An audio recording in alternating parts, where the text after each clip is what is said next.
Hey everyone, it is Brian Kaz here, joined by my friend and business partner Sean Casey. We'll get going in just a few moments right here. I see there's still a bunch of people popping on right now because they're right on top of the hour.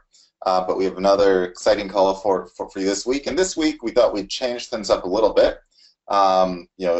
Usually we give specific methods or extra trainings and stuff like that. But this week we thought we'd do a change up that we thought you would enjoy and basically give a bunch of tips that we've learned after reading a bunch of stuff from famous multi-millionaires and billionaires as well. So I actually read a few books on those, and I thought I'd just summarize some of the best tips and stuff there and give some essentially background bits and examples based upon that, because I found a lot of them useful, and I figured you guys probably would as well. Some of these we've actually, without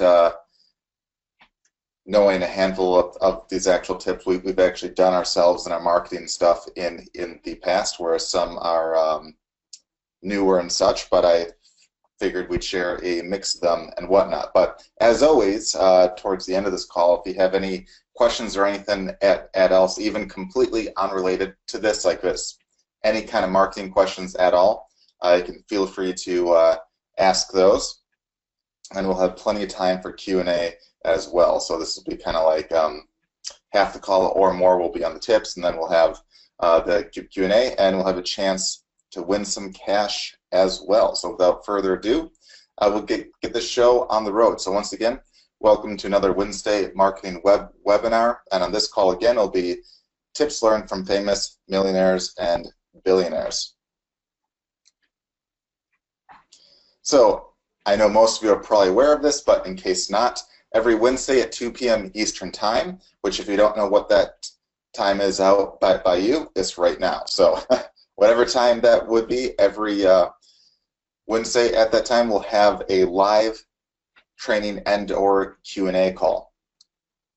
If you're here or you're registered for the series, you'll get a reminder each week, so don't forget. But if you can't make one, we'll have the recordings in the members area, usually within a day or less of any of the calls, under the training tab on the left side navigation bar, listed under the Wednesday trainings. So you should get a email reminder each week, but we'll also have it posted on our Facebook group page as well, which I'll share a link to that in just a moment right here, where at the end of this call you'll have a chance to win $100 on the spot today. So to partake in that, you have to make sure that you're a member of our free group right here. It's just our Facebook Webfire group, and to join that for free, just go to getwebfire.com/FB group. It will forward to the Facebook group page right there, and if you're not a member, just request it right now and you'll probably be granted access within like a minute or two or so. Sharon's pretty fast with those.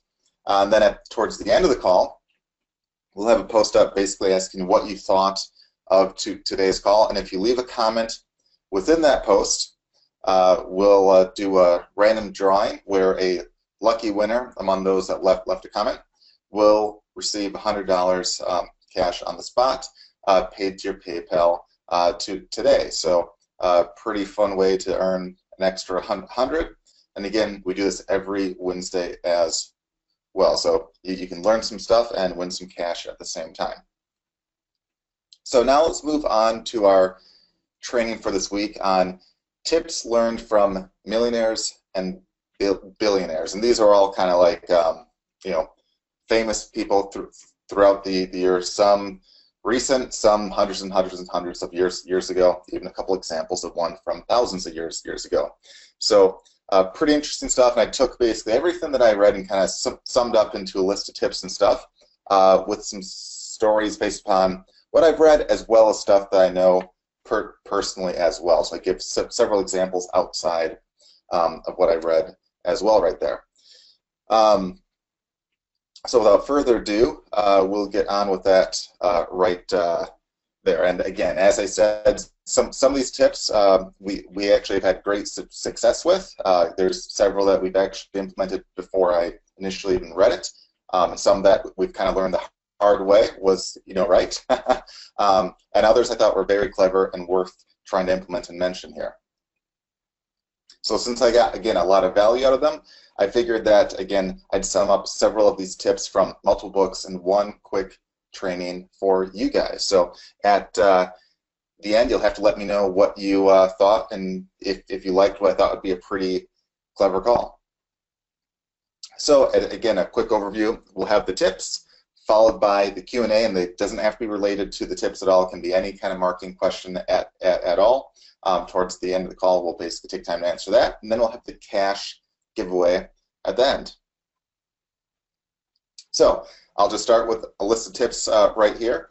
The first one, which I think is a really key point that we've seen ourselves, and we still think a lot of guys make a lot of mistakes on, is that it's oftentimes easier to have only a handful of higher value clients than tons of cheaper ones. I oftentimes see lots of guys that try to get, like, hundreds of thousands of clients at like $7 each. And again, is it possible? Sure. Are there examples of that being done well? Sure. Is it easy? No.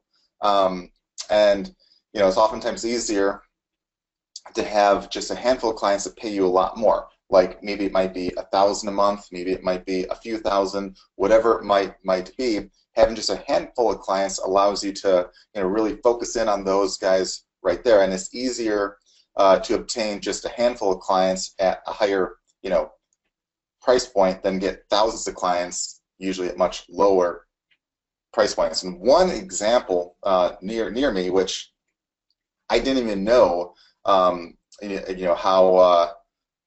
really, I guess, really awesome and powerful this message was until I read this right here. So there is a healthcare software company near me called Epic. I believe it's the largest one in the world, I think, that they're worth billions of dollars.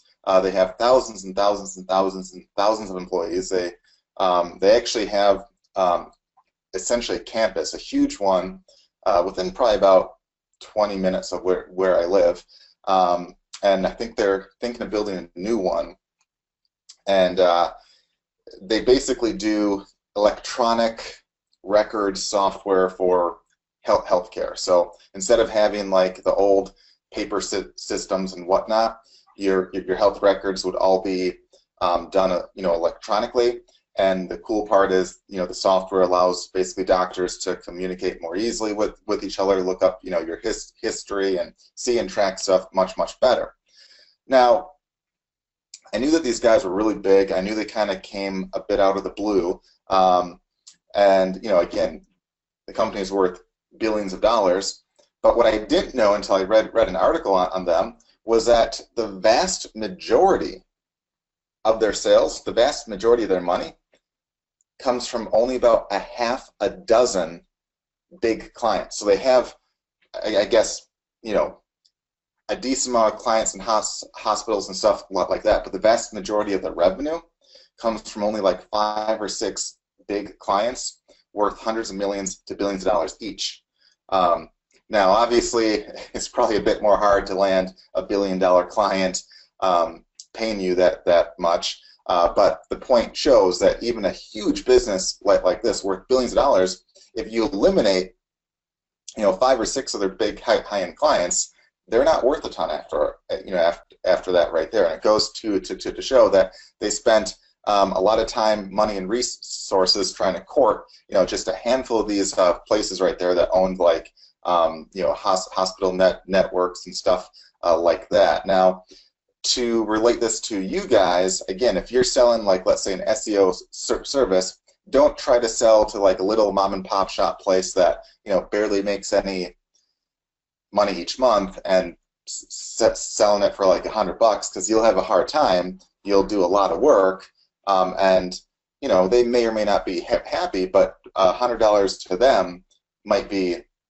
fortune. Whereas the same amount of work you could do for a place where the value that you give them could be worth way more, where they might profit, tens of thousands of dollars or more off of you, where all of a sudden charging a grand or two a month, is a very reasonable, if not cheap, deal in their eyes. So again, I'd encourage you to try to focus in on the higher value clients first and foremost when at all possible.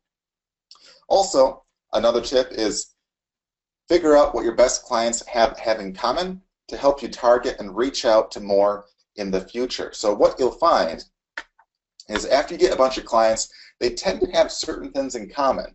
When we've analyzed, a group of buyers in different businesses of ours, we tend to see certain patterns. And the patterns can range from, if they're a business owner or not, or what kind of business they have, or what the size of the business is, what their age is. It could be, you might have, an older crowd, you might have more of a male or a female crowd. You don't know until you actually check and do a little research and try to look at, hey, what are my best clients and what do they seem to have in common? Because usually you find that 90% of the time or so, they seem to have a lot of things in common. And if you are aware of what it is they have in common, it can better help you basically target prospects much better. Whether you advertise to them or whether you reach out to them over cold emails or cold calling or anything like that, it just is much more of a good use of your time. Another thing is you want to simplify your offerings and target those offerings with higher margins. And a very good example of this is I've seen a lot of people that will have a site that will have, dozens, if not hundreds of products on them. Even guys that are trying to sell like a web service, they'll say that they do like 100 different things. And the problem with that is it's confusing. People don't really know what you're really offering. They don't know if you're really good at those, and it just looks like you're listing out stuff and hope that you catch someone. Now, can that sometimes work? Sure. Is it easy to make that work? No. And what you find is if you simplify your offerings down by basically offering less and focusing on the best sellers and those that have a decent margin of profit, you can simplify your life and your business way more and make a lot more profit as well. A good example of this, I think it was the Domino's chain restaurant. Originally they had a ton of things on their menu, including like a bunch of really small pizzas. And back before they were a large chain, there apparently was a day that they ran out of the smaller pizzas. So they only had the medium and larger ones left and all that, and they ran out of some other food and stuff that they had, and they only had a few things left, including like essentially the larger pizzas. So they realized after they looked at the numbers for the day or two that they ran out of a bunch of food, they realized that they actually made more profit. So what happened was, because they didn't have these teeny tiny pizzas available that didn't have much of a profit in them, the only option they had was essentially the larger pizzas, and they found that people would then just buy basically the larger pizzas. And because that was the only one that they had at that time, it was super easy for basically our chefs and stuff to whip those out really fast. And when they eliminated a lot of the extra food that would take a lot of time to make but wasn't really all that popular and didn't have the margins, when they eliminated that, they found that they were far more efficient and made far more. So shortly after that, they kind of changed their menu to basically only offer a few things. And you see that with a lot of restaurants now too. There's some that have tons and tons and tons of things, and it can be not only confusing to pick what you want to eat, but it can complicate the process and the efficiency in the back as well, and that can lead to you actually being more likely to go out of business because you offer so much instead of specializing in just a few. Another thing is you should use complaints of your own products and of your competitors to better your own offerings. So if someone's complaining about something in particular with your product or your service or whatnot. Realize, of course, you can't make everyone happy. That's just basically the name of the game. But as a whole, you still want to look at the feedback that they give you and see if there's anything that you could easily do to improve that. Or on the flip side, if you look at your competitors, whether it's a physical product or a web service or anything like that, try to see what people are complaining about with them and try to focus on how you can maybe, if there's a bunch of people complaining about one thing, try to focus on how you can make sure that your product or your service solves that one major thing, and you can kind of be ahead of the game and siphon some sales from the competition that way. And then another thing that I've seen over and over again is cut your losses early. I've seen a lot of guys that they try to start a business, they haven't really done their research well. They spend a lot of money on stuff, and they don't even have proof of sales or proof of concept, and they spend a fortune. This is especially more true with like the brick and mortar places. They'll spend tons and tons of money to get like a store made. They'll spend tons and tons and tons of money on inventory, and they spend all this dough before they even know if it will sell. And the kind of sad part is sometimes you see guys that invest so much that when it does not sell, they continue to invest more and more and more because they think, well, I already dropped X amount in it, so I'm going to continue spending more and more and more and more, even though they still don't have any proof of it working. And at the very least, you have to go back and basically tweak your offering, see maybe why it didn't sell, and maybe see if you can improve that. But definitely don't continue to just throw more and more money at it, thinking it will magically solve itself. And on that kind of same note, a lot of the better business people out there have done this right here, which is, they'll only start a new business or make a new product or an offer if they already know that there's a demand for it. So rather than just guess to see, try to see if there's a demand for it ahead of time. Now, there's a few ways you can actually test this. One, you can see if there's comparable or similar products or offerings out there and see if people are talking about them or buying them. Just do some research on Google, see if people seem to be essentially buying it, or if it's like a physical product, you can look on Amazon or AliExpress or a place like that and just try to get like a general sense of if there seems to be like a lot of reviews or sales on them. That can give you a pretty good idea right there. But if it's a brand new concept of yours that there isn't really a competitor out there or nothing that you can easily research, the easiest way would be you can make a simple opt-in page with basically an offer related to it. Like you don't have to make the product itself, but like let's say you have a cool let's say that you have a cool, I don't know, maybe some kind of gadget for, I don't know, let's say a drone. Let's say you have a cool drone, accessory gadget, and let's say it might cost a fortune to make and market and all that. Rather than just try to go through all that money to see if there's a demand, maybe create like a free small report or something like that and how they can make a basic one, or how the accessory might make sense or might work, or how they can create like a crude one themselves, and see if there's like an interest in people that basically opt in for that free report right there, knowing that if there's a lot, there might indeed be an interest to have it done for them, or to have the product pre-made that they can buy. And there's lots of other examples like that. Like if you're creating, let's say you want to create an entire big course on how to lose, I don't know, let's say a double chin, okay?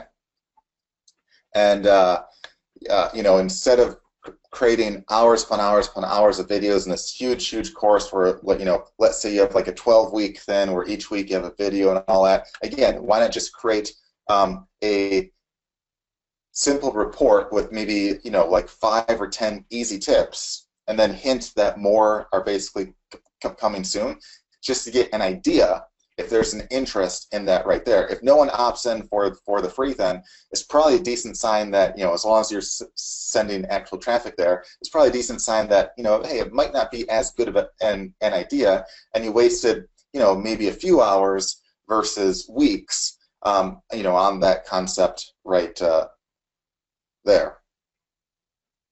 Another big one too is if you're trying to enter a very competitive market, try to target the sub niches instead. So, you know, if you're trying to enter like a big market, like let's say weight loss as a whole, you know, it's probably going to be pretty hard to just jump right into weight loss and compete with all the major guys out there. Whereas again, if you could enter a sub niche that might be a little less competitive, but still part of the same market, like maybe how to lose a double chin or arm flab, or, you know, whatever it might be, you might find that it's a much easier way to get in there. You're competing with less people, but you're still in a pretty hot market. Another big one too is you can find the influencers in your market and reach out to them, give them freebies or review copies, and do everything you can to basically please them. And this is a big one I think a lot of people don't actually do, is if you get in front of the right influencers, you know, they can kind of grow your brand pretty quickly. And there's actually a handful of pretty good examples on the larger scale here. One is the comedian Jay Leno. Before he was famous, he kind of was like an unknown guy, and I think it was New York. And what he did to kind of get his show, he had like a little show, but, you know, wasn't really making a lot of dough, wasn't really known at all. What he basically did, he basically offered a late night, essentially like a comedy show, specifically that was free for cab drivers and their families.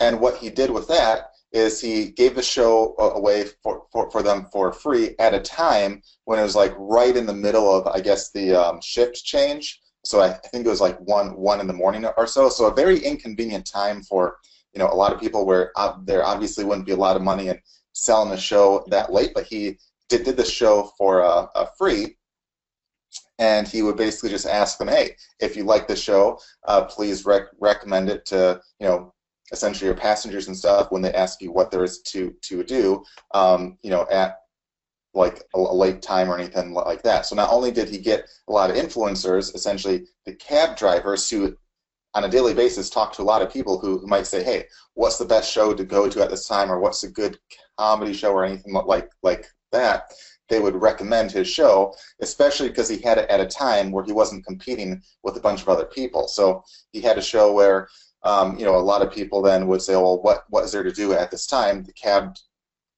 drivers would say, hey, you know, there's this show, it's really, really good, go to there. So it's a way to not only kind of, you know, limit the competition based upon the time, but also at the same time get the influencers, in this case the cab drivers, out there showing your brands and stuff. And of course there's several other examples of other well-known people that went from being like no names to large brands, you know, just based upon getting influencers to mention their products and such. You probably see on Instagram and tons of places like that where you see like celebrities wearing certain brands or playing around with certain, you know, toys or gadgets, or, you know, wearing clothes and all that.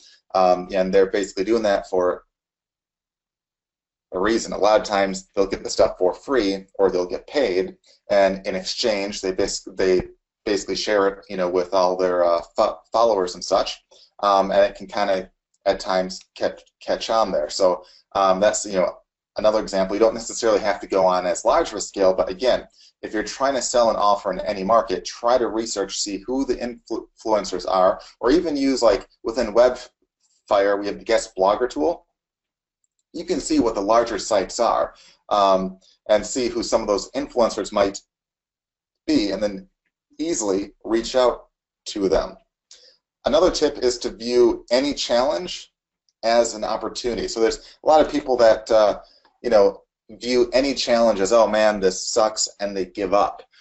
When really there can be a lot of money in basically the challenges you face, because chances are, if you face a certain challenge, a lot of other people face the exact same challenge. And if you turn that into an opportunity to possibly help other people in the exact same shoes as you, you know, you can make a lot of dough off that. And you know, we've done this ourselves, where you know, we've seen a lot of people have a certain challenge, like with Webfire, doing basic SEO or doing stuff like a schema.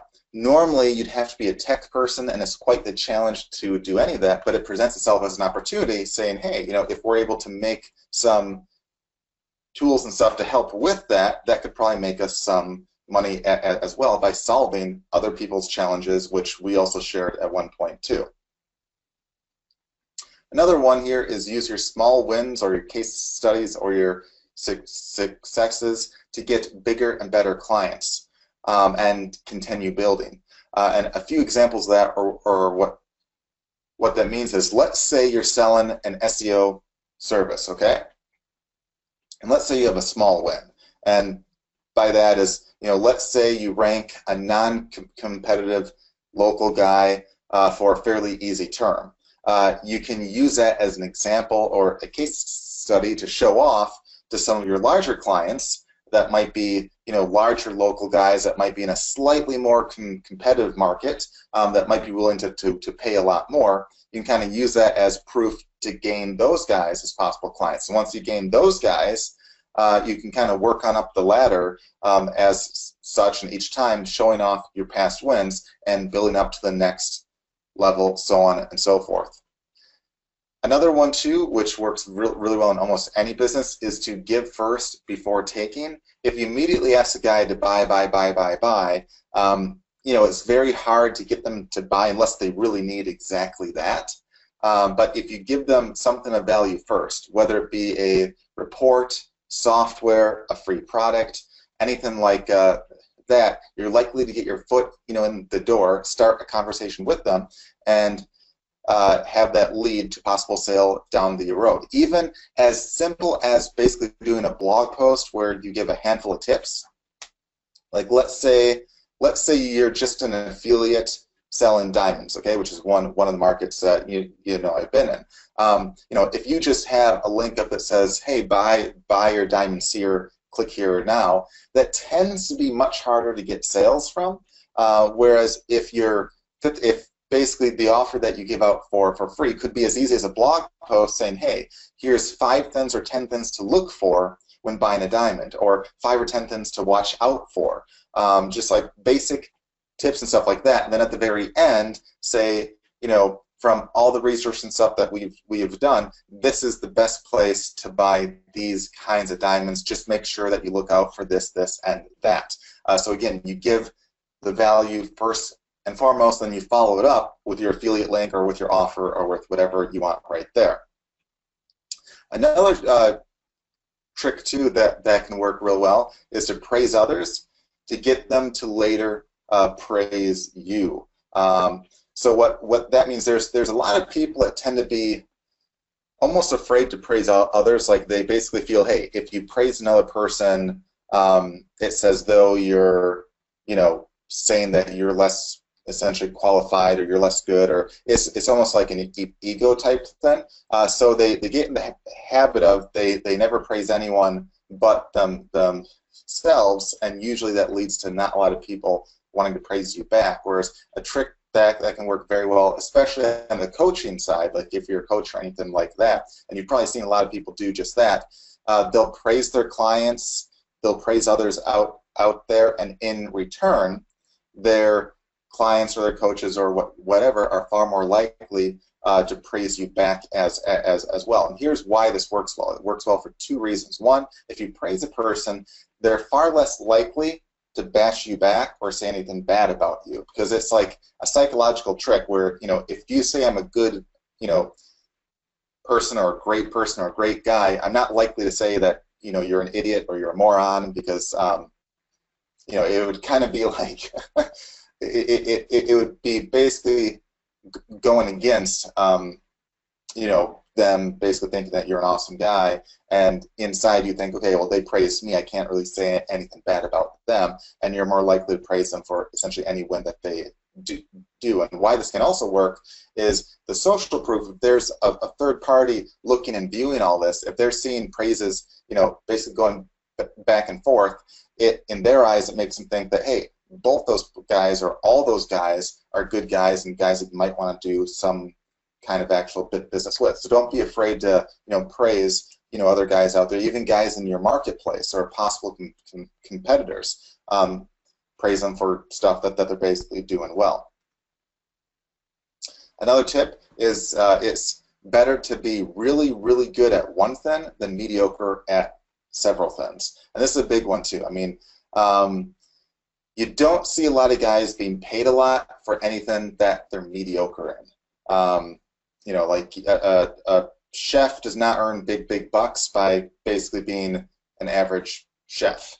If you're an artist, you don't get paid a lot by being an average artist. And if you're an average artist, an average chef, an average marketer and everything, you'll probably never get paid a lot, even though you might have a lot of skills. Whereas if you're really good at only one thing and you suck at everything else, chances are you'll make a lot more money, and a lot more.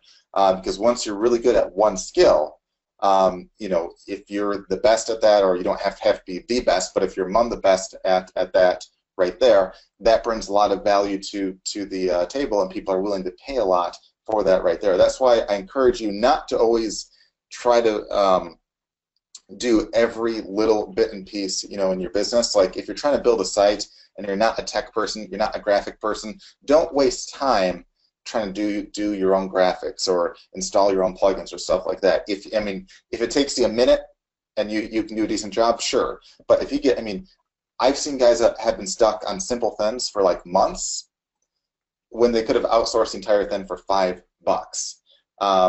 And again, not only will it slow you down, but you'll find that if you can spend all that time to specialize in one thing, to research up on that, to read up on that, and research, and be the best that you can at that one thing, over time you'll make a lot more. And another thing too is persistence. Everyone will get a lot of no's, but if you keep on going, if you know that your offer is good, eventually you'll get a yes. Again, you might have 100 no's, but you only need that one yes to make it worthwhile. And I find that a lot of people, if they get rejected 1 or 2 or 3 times, they get down among themselves and they give up and leave. Which, if you look at almost anyone that's done well with anything, one thing that I've seen in common is that they all have been rejected a ton of times. And it's not just like 1 or 2 or 3 times. In a lot of cases, it's dozens to even hundreds of times. A big one too that we've seen, and that I've seen with a lot of other examples, is to know your numbers. These are what your expenses are, what your income is, what parts of your business make what your margins are, what your cost per lead or sales are. I've seen a lot of businesses go belly up because they don't know their numbers. They think they're making a profit at one thing when they're losing dough, or they think they're losing dough at one thing when they're making a profit at it, or they think that all their products are basically contributing equally to their sales, when in reality maybe only 10 or 20% of their products are making 80% or more of the profit there. And if you don't know your numbers, you're kind of screwed. And it's not to say that you have to be incredibly anal and know everything down to the penny, but if you have a rough idea of what's what, that can really go a long way, because if there's any issues, you can identify what those issues are and fix them right there. Or if you're doing something really, really well, that might basically give you essentially the intel to focus on that and to really expand that one part that might be making most of your sales. Another thing that I've seen is oftentimes just ask for what you want or what you're looking for, and to be blunt. A lot of times people might be looking to do like a partnership or like a deal, or they might be looking to get like a special deal, and they either try to over-explain things or they don't simply just ask. If you reach out to enough people and you just ask and be blunt on what you want, you never know when you'll get a yes back or you'll get exactly what you're looking for. Another big one too, especially with sales, is to keep in touch with your best prospects, send updates or gifts, and personalize your messages to them. This is a huge one right here. You know, so you might, and I've only seen a handful of businesses do a really good job at this. There's a lot of hot buyers and prospects out there that, you know, either might buy from you initially, but then, you know, a lot of people ignore them, or there's people that are a very good prospect, but they don't buy immediately, and then a lot of people give up on those. If there's a prospect, whether they're you know, a current buyer or not, if you know that they're a very good prospect and they could be worth a lot of money to you, whether it's you know, a possible buyer, a partnership of some kind, you know, any deal at all, stay in touch with them, follow up with them throughout the months or years, send the occasional update, maybe even send a little gift or so to keep them or to keep you basically in their mind, and personalize your messages to them as well. If there's a client that could be worth thousands of dollars a month to you, and you know that you can help them, if you get an idea that might help them even more, by all means, shoot them an email and say, hey, you know, I know that you were looking to do this last time. I just saw a few things that might help you right here. I just want to check to see if anything's changed since the last time we've talked. Or, you know, the more you personalize the message, the more likely you are to get them to feel not only a connection with you, but to do business with you as well. The other thing too is to become as efficient as possible, and this means to cut unnecessary expenses and processes. And I've seen this firsthand, and I've read this firsthand in a lot of businesses too. People have oftentimes they like to hire a bunch of workers, and they'll hire managers to manage the workers, and then managers to manage the managers, and it gets really big with a lot of expenses, and the process is really tough.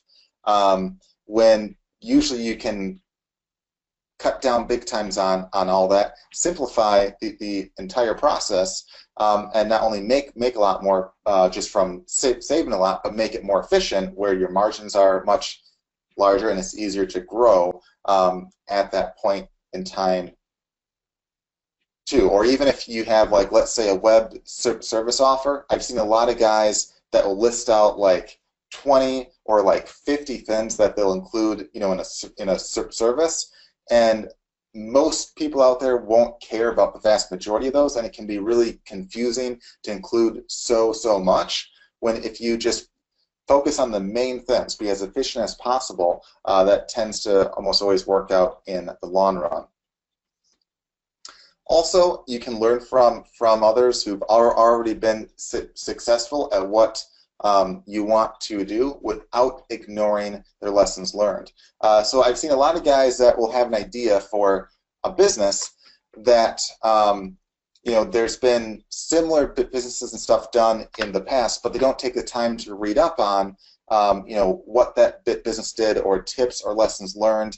And a lot of guys, I think, play basically you know, almost like the ignorant card, where they, you know, you might have a business worth millions or even billions of dollars, and you might have the actual, you know, the guy that built the business saying, here's what worked and here's what didn't work. And a lot of guys that are trying to start from scratch will ignore the stuff that they say didn't work because they think that there's something special or unique about them. Even though these guys that have made a lot more than them, that have a lot more experience, are telling them bluntly, you know, this was the bad ideas that we had right here. These were the good ones. So again, try to research what others, you know, that have done businesses that you want. See what they've done. See, you know, if there's any interviews with them. See what they say worked or didn't work, or what their biggest hassles were, or how they overcame those. It can save you a lot of time and money in the long run. Another one that I've seen is how you should go to your audience, and this is similar to what we've always been saying for a long time, and similar to why we actually built a handful of tools to help with just this. And that's where we basically preach that instead of waiting for leads to come to you, you go to them. So this basically means, you know, if your audience is out there, don't wait for them to find you. You go out to them. If they're on forums or blogs or wherever they might be, take the time to actually go out there and reach out to them instead of waiting for them to come to you. The next one is to always be adapting and to always be innovating. And if you don't adapt and innovate, you eventually die. There's only a handful of cases where there's businesses that lasted a long, long time that haven't really adapted much. Again, only a handful of those cases. And to really prove this point, let me ask you guys a question. So the question is, for the company of Apple, what do you think of when you think of Apple? So when you think of the company, what would you say the company is? Okay, what does the company do? What is the company? What does it sell? So let's see what your answers are here. I think this will be a pretty interesting thing here. See what you guys say. All right. All right. So one says computer products, technology, iPads, phones, laptops, music.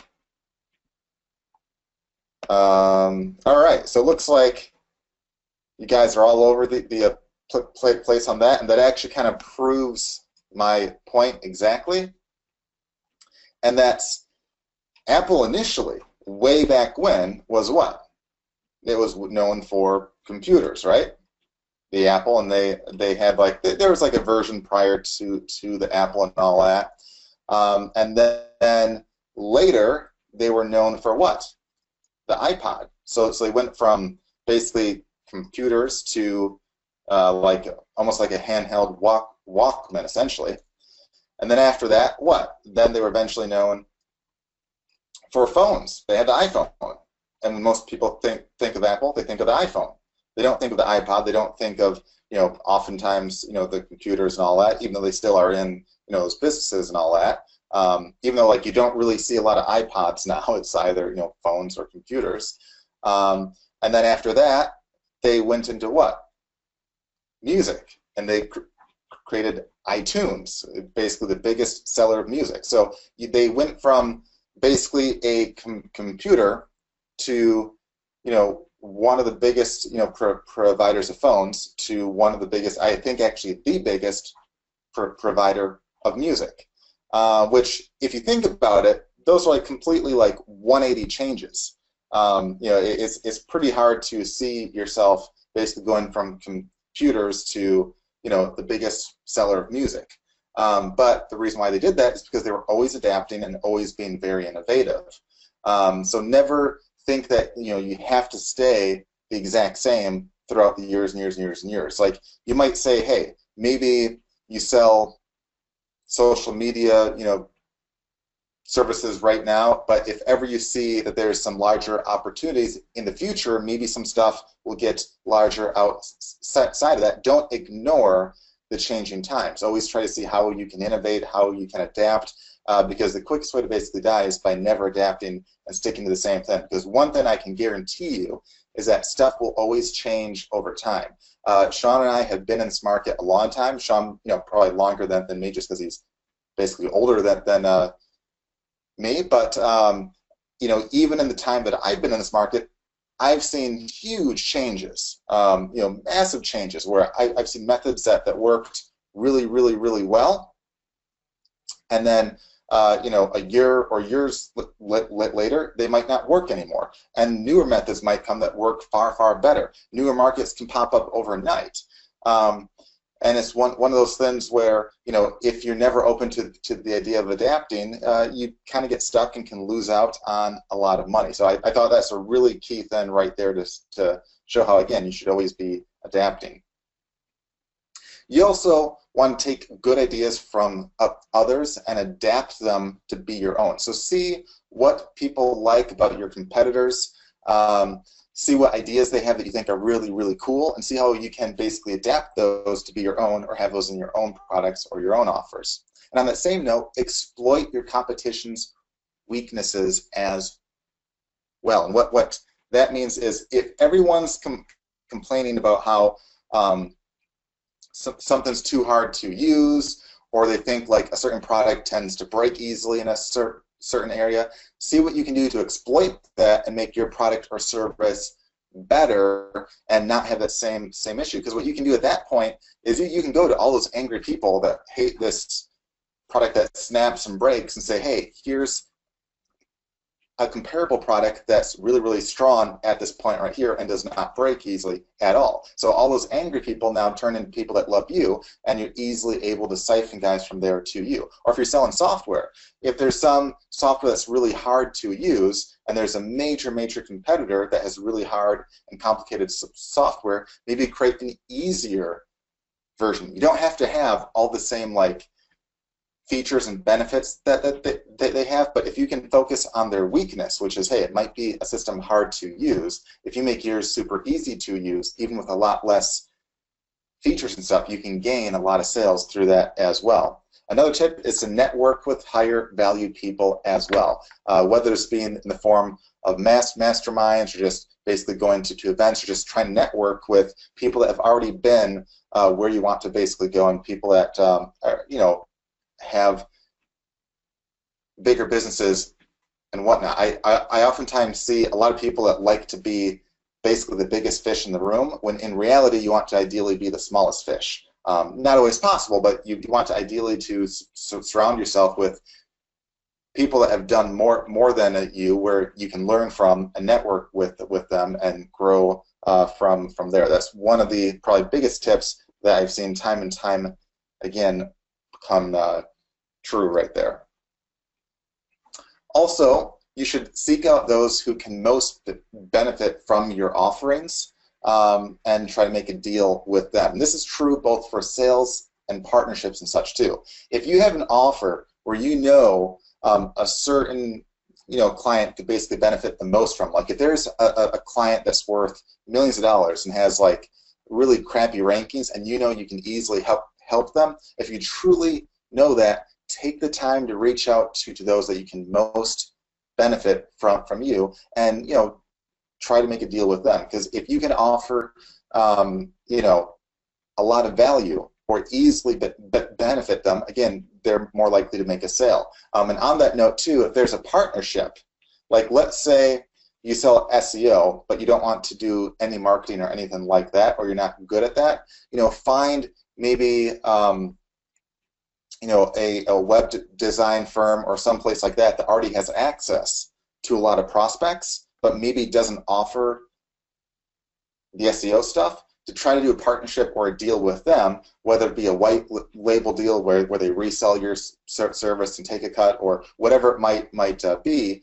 Try to reach out to those guys that you can most benefit as well. Or if you're in the weight loss niche, let's say there's a guy that has a huge list that can make a lot of sales, but he doesn't necessarily have a lot of products or a big funnel or back end like that, and you have some really good products or back ends and stuff. Take the time to reach out to those guys to try to make a deal with them, because if you can basically benefit them a ton, they can in exchange make you a lot of money and have it be a win-win. A lot of people don't really take the time to focus on that at all.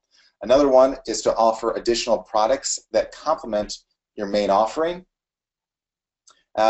Basically have upsells and cross-sells and all that. And to really hit homes on that, so last night I had a tennis league, and then afterwards, because it's one of our last league matches, we had like a little get together, and one of the guys there owned basically like a computer tech type business. He dealt with like servers and stuff like that, and I actually recall maybe about like a year ago or so we had a side talk, maybe even more than a year ago, and he basically was asking like ways that I thought he could increase his sales. Now he has a decent sized business to start with, has several employees, lots of clients paying him like monthly retainers, a good sized business. And we got to basically talking about ways how he could possibly increase that. And I mentioned how he should definitely have upsells because he doesn't really have any upsells, and we talked a bit about what he could offer because he at first said, well, I don't know what to offer. I don't want to take the time to offer this. I'm like, okay, well, brainstorm stuff that doesn't involve a lot of work on your part or a lot of cost, but that your clients tend to basically ask for. And if you can easily do those, basically offer them. If you can't easily do them, but there's a lot of money in it, and they keep on asking, try to partner with a place that you can strike some kind of a deal with.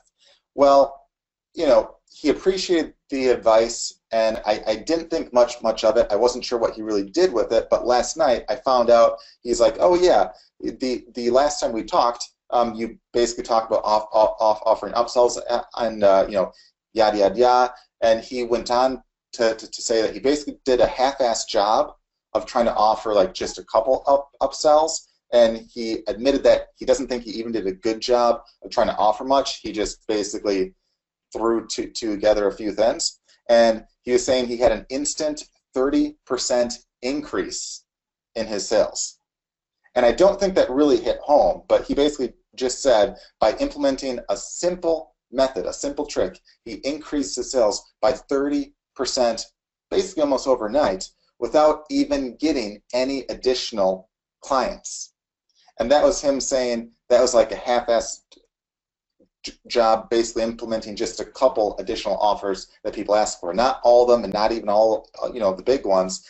And he then said, when I think about all the things that my clients ask for, that ask us to basically do, that we don't do, he's like, I think I could easily just double or more my sales just upon that right there. So again, this is a big point, and it stands true for almost any business out there. Even if you do like a half-assed job, you should see usually like a 1/3 increase in sales just by basically offering some kind of an upsell. If you get really good at it, you can increase it a lot more. Another one is a tip I've often seen, especially with some of the bigger businesses out there, is instead of competing basically in their marketplace, they try to disrupt their marketplace. And that basically means, if you're trying to compete with, like, let's say a bookstore, like let's say you're Amazon, if you're trying to compete with a bookstore, instead of basically opening a new bookstore, they offered a way to easily, sell books online and eventually download books online. Or if you're basically Apple, with their iTunes, they disrupted the marketplace, not by having another easy way to buy, like, a CD for 10 or 15 bucks a pop, but for an easy way to cheaply download little bits of music instantly for $1 or so each time. That completely disrupted essentially the marketplace. Now, easier examples in your cases are if there's people that are selling a product or a service for a decent amount of money and that doesn't take a ton of time, why not consider giving away that product or service for free and then making money on the back end of that right there? Why not disrupt essentially the marketplace that way? Another thing that I accidentally did and found this out for the first time was a long time back when I was in the diamond and the wedding niche.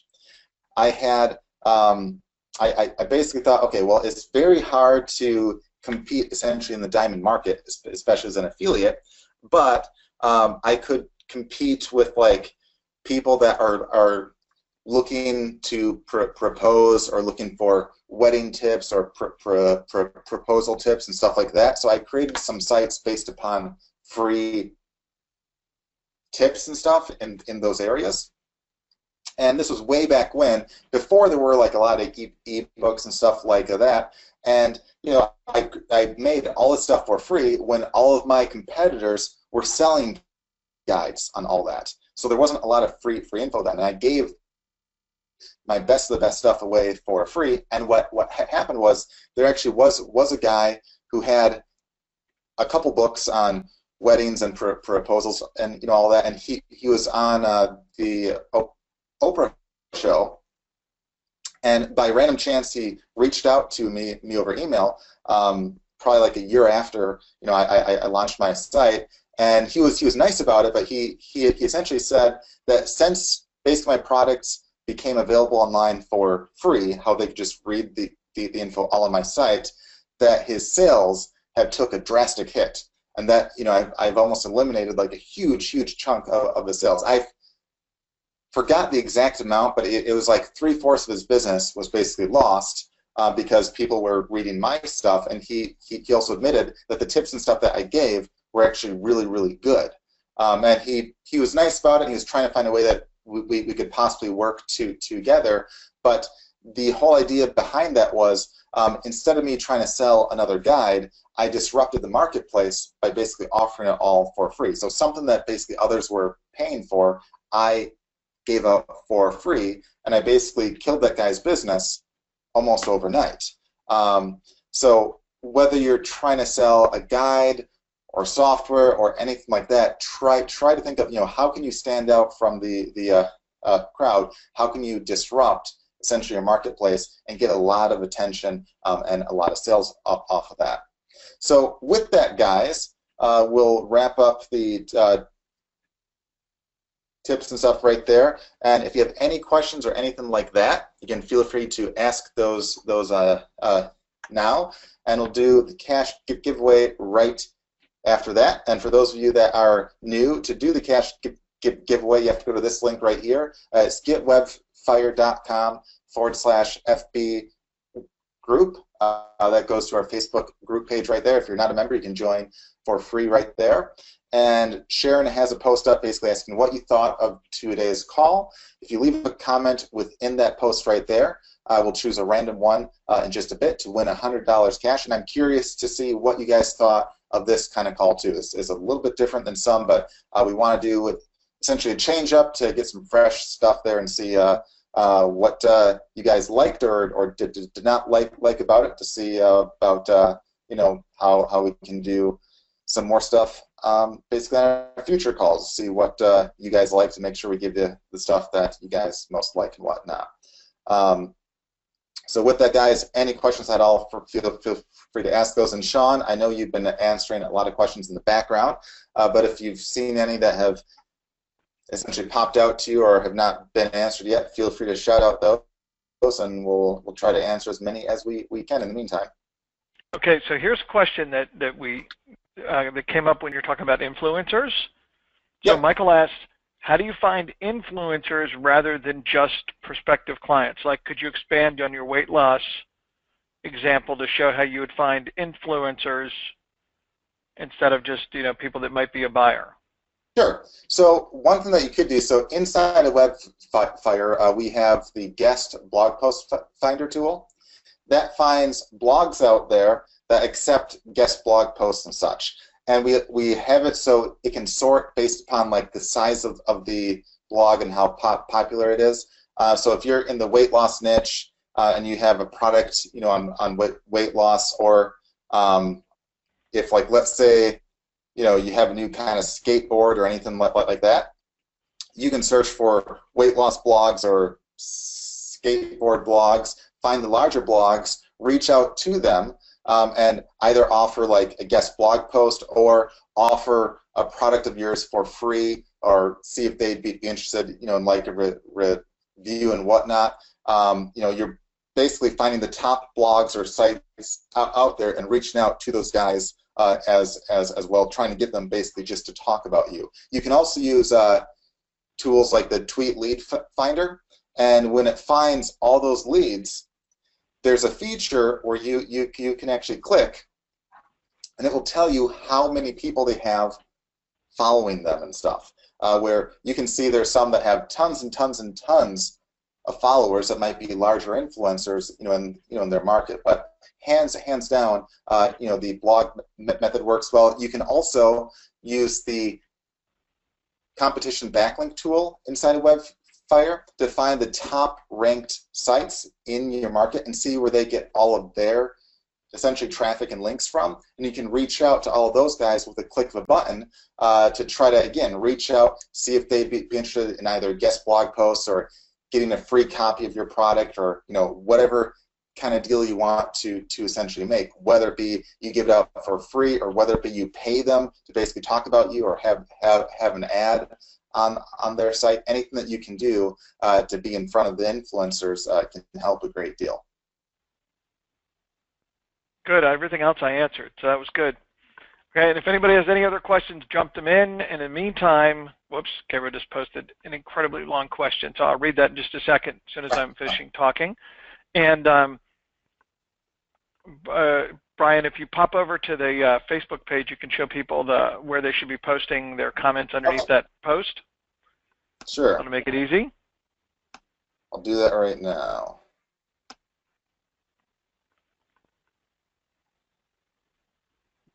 All right, just pulling up the site right now. And again, the link you should have on the screen there. Yeah, so and Gabriel's question was, he's new and there's a whole lot of stuff, and can we do a simplified training step-by-step on what to do, step 1, 2, 3? And the answer is we've already done that, and it's more than one time. In fact, for multiple targeted markets, and you can find all those in the training webinars that are in the members area. Once you hit the training link, you'll see that there's a lot of webinars there, and they're all titled and targeted and can be searched by keyword. And if you're not sure where to start, just hit up support and they can tell you where to start for what you're looking for. But we have definitely already done that, and it's in there. Yeah. And Danielle, yes, we have that as well. In answer to your question. All right, and as a side note, guys, so this is the post right here. There's a handful of you that basically posted up a comment under the essentially the welcome note, and that's fine too. I'll count those, but try to post up within the main one because it makes it way easier to actually count those. So with that, Sean, should we give some cash away now? Yeah, give away your money, buddy. You got lots. All right. All right. So I'll count down to a 10, and then we'll do the official draw. So 10, 9, 8, 7, 6, 5, 4, 3, 2, 1. I'll refresh just in case. That seems to help at times. And so here are the comments. So there's 43 now. There, I'll count the ones that are outside of that. So I know there are a few that posted that. So there's some older ones there. I'll count just the ones, the newer ones. All right, 1, 2, 3, 4, 5 there. I know there's one person posted twice. I'll just count 1 right there. 1, 2, 3, 4, 5. So there's 5 outside of that plus 6. All right. So 6 plus 43, so 49 comments in total. So there's one person typing. If you can finish this up in like a second, I will count you. Well, count them anyway. So, all right, so they're obviously typing. And they stopped typing. You scared them away. All right, so for 49, I will do random.org. Get random number. 47. So it'd be 3 back from the 1, so that would actually be probably the ones that were down. All right, so 3 back, 1, 2, 3. So that person just did a new post right there, but that's this one right here. Sandra Sturkle Flack, I'm probably saying your name wrong, but if this is you and your Facebook account looks like that right there, and you studied at... Come on, say it, and if this looks like you. Yeah, you're just saying if this looks like you. Fortunately, it's just a bunch of red circles and bubbles. But congratulations to Sandra for being our winner. If you could just post up in the chat what your PayPal email is, Sharon will get that over to you right away today. So again, congratulations to Sandra Sturkle Flack for being our Webfire Wednesday winner this time. So again, congrats to all of you right there. And if there's not any last minute questions, Sean, we can wrap up. I don't know if you've seen anything else that popped up. I think we got them all. All right, guys. So with that, again, every Wednesday at 2 p.m. Eastern Time, we'll have another call. If there's any ideas or any topics that you guys want to see covered, make sure to mention that. But also, make sure to check out our prior trainings and such as well, because we have a lot of info that oftentimes people ask for that has been covered like 2 or 3 or 4 times on prior calls. So make sure that you check that stuff as well, because we try not to basically repeat the exact same thing every week, because then it gets a little boring.